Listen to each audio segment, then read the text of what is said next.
మస్తాన్ రావు గారు రాబోతున్నారు. ముందు ఒకసారి శ్రీకాంత్ గారి దగ్గర మీ దగ్గరికి వెళ్దాం. శ్రీకాంత్ గారు, ఏంటి నేను ఇంతకుముందు అన్నట్లు ఏంటి ఎవరు ఎందుకు స్వామివారి రాజకీయాలు వాగుతున్నారు? నాకు తెలిసి గతంలో ఎప్పుడు కూడా చూడలేదండి అలా స్వామివారి ఫోటోలు తీసుకొచ్చి అసెంబ్లీలో కావచ్చు, మండలిలో కావచ్చు ఇలా ప్రదర్శనలు చేయడము. ఎందుకంటే చాలా వరకు ఏదైనా ఇష్యూ ఉంటే దానిపైన నిరసన తెలిపేవాళ్ళు, సో అట్లా చేసేవాళ్ళు. కానీ ఏకంగా స్వామివారిని సభలోకి తీసుకొచ్చి అవి విసిరేశారంటున్నారు. ఈరోజు కూటమి నేతలు చెప్తున్నారు స్వామివారి చిత్రపటాన్ని ఇట్లా విసిరి పాడేశారు అనేది అంటున్నారు. ఏంది నిజంగా అట్లా చేశారా? నమస్తే అండి. మీకు ప్యానెల్లో ఉన్న సభ్యులకు, 60 వీక్షకులకు అందరికీ కూడా శుభ సాయంకాలం. ఒకటి దీంట్లో మనం ఆలోచించుకుంటూ వస్తే చంద్రబాబు నాయుడు గారు కానీ ఈ దేవుని గురించి కానీ వీళ్లకు హిందుత్వం గురించి కానీ మాట్లాడే హక్కు లేదని నేను చెప్తాను. ఎందుకంటే చంద్రబాబు నాయుడు గారు ఇప్పుడు ఒకరు చేసినది తప్ప ఒప్ప అనేది పక్కన వదిలిపెడితే వీరు దాన్ని తప్పు చేయనప్పటికీ తప్పు చేశారు చేశారు చేశారు చేశారని ఒక మన గ్లోబల్ ప్రచారం చేస్తూ ఆ పక్క మనిషిని తప్పు చేశాడు అనిపిస్తూ ఉంటారు. అంటే ఇప్పుడు ఏదో చిన్న పాతకాలంలో సామెత ఉంది, ఒక ఆయన మేకను పట్టుకొని పోతూ ఉంటాడు రైతు. మన ఈ పక్క వీళ్ళ కూటమి సభ్యుల మాదిరి అది మేక, ఇది కుక్క కాదు, అది మేక కాదు కుక్క, మేక కాదు కుక్క అని లాస్ట్ వాడు కుక్క అని వదిలిపెట్టిపోతాడు. అంటే అటువంటి పరిస్థితుల్లో వీళ్ళు తీసుకొని వస్తారు. దీనికి అన్నిటికీ ఒక చిన్న మనం ఇది చెప్పుకుందాం. ఒకటి శ్లోకం ఉందన్నమాట, అంటే మన చరిత్రలో కర్త కారకయా చైవ ప్రేయకస్య అనుమోదక సుకృతం దుష్కృతం చైవ చత్వారి సమభాగన అని. అంటే దీని గురించి మనం కొంచెం అట్లా విశ్లేషణ లేకపోతే ఏదైనా తప్పుడు ఆలోచన వచ్చిన వారికి, దాన్ని అమలు పరిచిన వారికి, అమలుకు సహకరించిన వారికి అధపాతాళానికి పోక తప్పదు.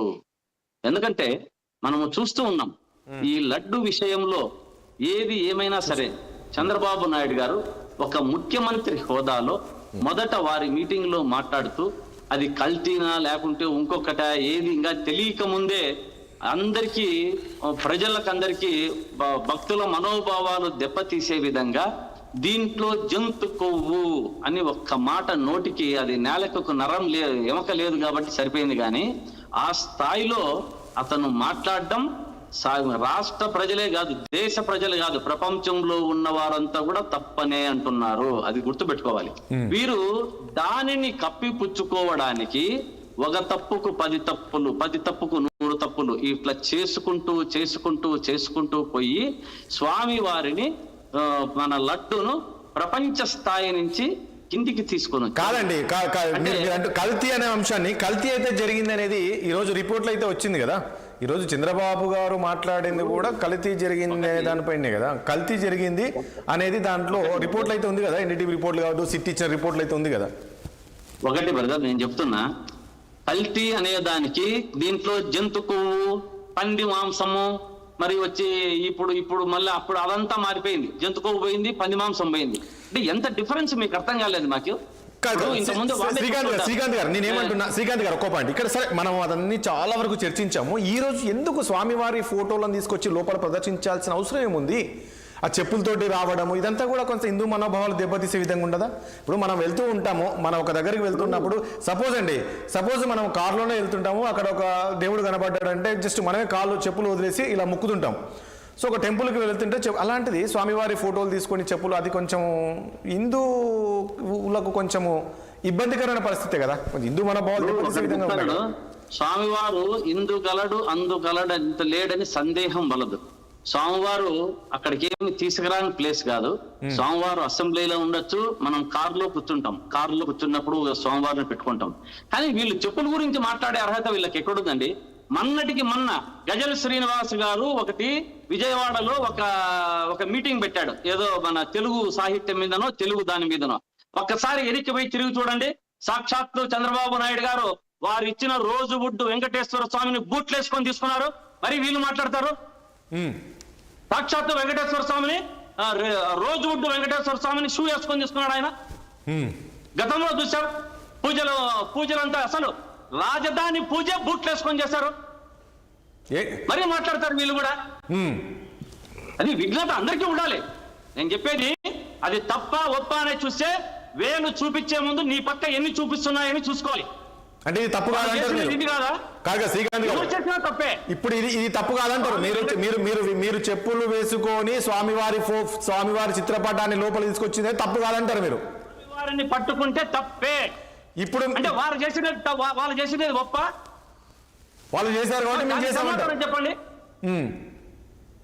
మరి ఇప్పుడు మీరు చూపించే ముందు మీకు కూడా మీరు చేసిన పనులు కూడా మీరు చూసుకోవాలి. అక్కడికి తీసుకురావడము ఏ తప్పు. మీరు కూడా గతంలో చాలా పూజల్లో కానీ మొన్నటికి మొన్న గజల్ శ్రీనివాస్ గారు పెట్టిన మీటింగ్ లో ఒక్కసారి ఎనిక్కి పోయి క్లిప్పింగ్లు చూడండి. వెంకటేశ్వర స్వామి శాలువ, వెంకటేశ్వర స్వామిని, వెంకటేశ్వర లడ్డు ప్రసాదాన్ని షూ వేసుకొని తీసుకున్నాడండి చంద్రబాబు నాయుడు గారు. ఇవన్నీ అడగలేదనే? లేనిపోయినంత రాజకీయం అన్ని లేనిదంతా చేసుకుంటా ఉన్నది లేనట్టుగా మీరు గతంలో మనం చూసింటాం. వీళ్ళు ఆలే బాబాలు ఎవరో బోలే బాబాలు ఎవరో అనుకుంటున్నారు. డైరీ బాబాలంతా వీళ్ళే, గుర్తుపెట్టుకోవాలి. మనము గతంలో ఇది మన జాదూగర్ ఆనంద్ అని ఒక అతను చూసింటాం. జాదూగర్ ఆనంద్ లేనది ఉన్నట్టుగా, ఉన్నట్టుగా లేనిది ఉన్నట్టుగా సృష్టించేవాడు జాదూగర్ ఆనంద్. జాదూగర్ ఆనంద్ కంటే వీళ్ళు 1000 రెట్లు ఎక్కువ ఉన్నారు సార్ వీళ్ళు. ఓకే, అక్కడ ఉన్నవి లేనివి చూపించి మసిబూసి మారేడికాయ చేసి ఏదో గతంలో జరిగిందని, వీళ్ళ హయాంలో జరిగింటే గతంలో నెయ్యి అని చెప్పేది, వీళ్ళ హయాంలో మా హయాంలో ఎనిక్కిపోయిన లారీలను వీళ్ళ హయాంలో మళ్ళీ తీసుకొని దాన్ని అనేది ఒకటి. దీనికి శ్రీకాంత్ గారు ఇక్కడ ఒక పాయింట్, శ్రీకాంత్ గారు ఒక్కో పాయింట్. ఇక్కడ ఈ రోజు ఈ యొక్క చిత్రపటాలను తీసుకొని లోపలికి వచ్చారంటే హిందువుల్ని ఒక రెచ్చగొడుతున్నారు వీళ్ళు అనేది ఒకటి బయటికి వస్తుంది. హిందువులను రెచ్చగొట్టే విధంగా ఈ రకంగా వ్యవహరిస్తున్నారని, దీని వెనకంతా కూడా జగన్మోహన్ రెడ్డి నుండి చేయిస్తున్నారు. ఇప్పుడు దీనికి జగన్మోహన్ రెడ్డి గారికి మనము గతంలో మనం మాట్లాడుకుంటూ పోతే వీరు, నేను ఒక్కటే చెప్తున్నా, కూటమి ప్రభుత్వంలో నేతలంతా హిందూ ముసుగులో ఉన్న హిందూ ద్రోహులు. ఎందుకంటే మనం గతంలో చాలా చూసాం. విజయవాడలో 40 గుళ్ళు కట్టి 40 గుళ్ళు కూల్చేస్తే వచ్చి జగన్మోహన్ రెడ్డి గారు దానిలను సంప్రోక్షణ చేసి ప్రారంభించి దానంతా ప్రారంభించినటువంటి వ్యక్తి. వీళ్ళు గతంలో చేసిన దేవాలయాలు రామతీర్థంలో తలంకొట్టి అతని ఏటూను సాక్షాత్తు ఇప్పటి గవర్నర్ అయినటువంటి వారితో మన విశాఖ, ఇప్పుడు గోవా గవర్నర్ అయినటువంటి వారితో విశాఖపట్నంలో 5 లక్షల రూపాయలు ఎస్కేసీ ఇప్పించారు.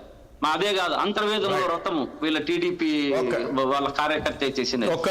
మొన్న రపా అనే బ్యానర్ కూడా పెట్టుకునేది వీళ్ళే తిరుగుతున్నారు కార్యకర్తే.